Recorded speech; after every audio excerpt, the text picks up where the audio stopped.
ಕಲ್ಲಡ್ಕ ಶ್ರೀರಾಮ ವಿದ್ಯಾ ಕೇಂದ್ರದಲ್ಲಿ ಭಾನುವಾರ ರಾತ್ರಿ ಹೊನಲು ಬೆಳಕಿನ ಕ್ರೀಡೋತ್ಸವ ಪ್ರೇಕ್ಷಕರನ್ನ ಮೈನವಿರೇಳಿಸಿದ. ವಿದ್ಯಾಕೇಂದ್ರದ ಒಟ್ಟು 3,316 ವಿದ್ಯಾರ್ಥಿಗಳು ಪ್ರತಿಭಾ ಪ್ರದರ್ಶನ ನೀಡಿದ್ದು, ಪೋಖ್ರಾನ್ ಅಣು ಪರೀಕ್ಷೆಯ ಸಂಸತ್ತಿನಲ್ಲಿ ಮಾಜಿ ಪ್ರಧಾನಿ ವಾಜಪೇಯಿ ಭಾಷಣ, ಕೇರಳ ಸರ್ಕಾರ ಮತ್ತು ಅಯ್ಯಪ್ಪ ಭಕ್ತರ ನಡುವಿನ ಸಂಘರ್ಷ ಮತ್ತು ಸರ್ದಾರ್ ವಲ್ಲಭಭಾಯಿ ಪಟೇಲ್ ಏಕತಾ ಪ್ರತಿಮೆಯ ಸನ್ನಿವೇಶಗಳು ಪ್ರಸ್ತುತಗೊಂಡವು.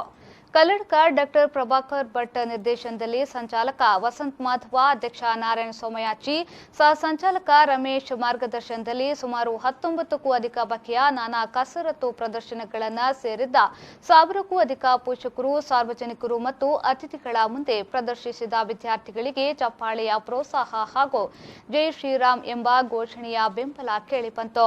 ಕಾಲೇಜು ವಿದ್ಯಾರ್ಥಿಗಳಿಂದ ಕೈಯಲ್ಲಿ ಬೆಳಕಿನ ದಂಡ ಹಿಡಿದುಕೊಂಡು ಎಲ್ಇಡಿ ನೀಲಿ ಕೆಂಪು ಬೆಳಕಿನ ದಂಡಗಳೊಂದಿಗೆ ಪ್ರದರ್ಶನ, ಕನ್ನಡ, ತುಳು, ಹಿಂದಿ ಭಾಷಾ ಭಜನೆಗೆ ನೃತ್ಯ, ಮಲ್ಲಕಂಬ ಪ್ರದರ್ಶನ, ಬಾಟಲಿಗಳ ಮೇಲೆ ಜೋಡಿಸಿದ ತಿರುಗುವ ಮಲ್ಲಕಂಬಗಳ ವಿಶೇಷ ಯೋಗಾಸನ ಪ್ರದರ್ಶನ, ಗೋಶ್ ಟಿಕ್ ಪ್ರದರ್ಶನ, ಕಾಲೇಜು ವಿದ್ಯಾರ್ಥಿಗಳಿಂದ ಜಾತ್ರಾ ವೈಭವ ಪ್ರದರ್ಶನ, ದ್ವಿಚಕ್ರ ಏಕಚಕ್ರ ವಾಹನಗಳ ಕಸರತ್ತು, ಬೈಕುಗಳಲ್ಲಿ ಸಾಹಸಮಯ ಸವಾರಿ, ಬೆಂಚಿನ ಮೇಲೆ ಏಕಚಕ್ರದಲ್ಲಿ ಸವಾರಿ, ಬಾಲಕಿಯರು ಟ್ಯೂಬ್ ಲೈಟ್ಗಳಿಗೆ ಎದೆಯೊಡ್ಡಿ ಒಡೆಯುವ ಸನ್ನಿವೇಶ ಜೀವನದಲ್ಲಿನ ಏಳು ಬೀಳುಗಳನ್ನು ಎದುರಿಸುವ ಸಂದೇಶ ನೀಡಿದವು.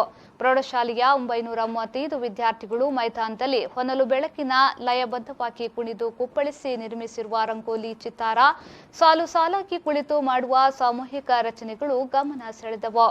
ಕೇಂದ್ರ ಸಚಿವ ಅನಂತಕುಮಾರ್ ಹೆಗಡೆ ಸಹಿತ ಅನೇಕ ಗಣ್ಯರು ವಿದ್ಯಾರ್ಥಿಗಳ ಸಾಹಸ ಕಸರತ್ತು ವೀಕ್ಷಿಸಿದ್ರು.